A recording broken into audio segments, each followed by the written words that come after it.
Well, the best time for an employee to get a non-competition provision modified is before that employee signs anything. That's when employees have the most leverage and can propose various ways to narrow and limit the provision's language.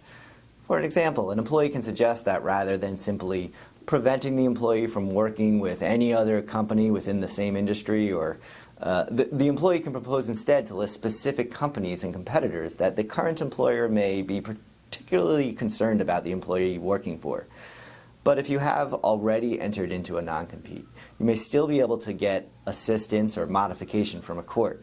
In truth, it is often the employer who brings the former employee to court, alleging a breach of contract due to an alleged violation of the non-compete when the employee starts working for a new company. If a dispute over a non-compete is litigated, a court will look to whether the provision is reasonable in terms of duration, geographic scope, and breadth of activity restricted. If a court decides the provision is unreasonable, it has a few options.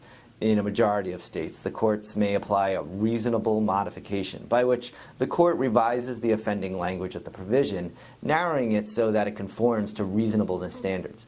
Though if the provision is simply too broad, the courts won't bother with reasonable modification and simply throw out the entire thing. In other states, known as blue pencil states, courts will strike offending language from overbroad provisions, but enforce the remaining language. For example, a blue pencil court may take a long list of regions included in a non-competition provision, but strike out one or two from the contract. There are also a few red pencil states in which the courts will strike an entire non-competition provision if it finds any portion of it to be overbroad.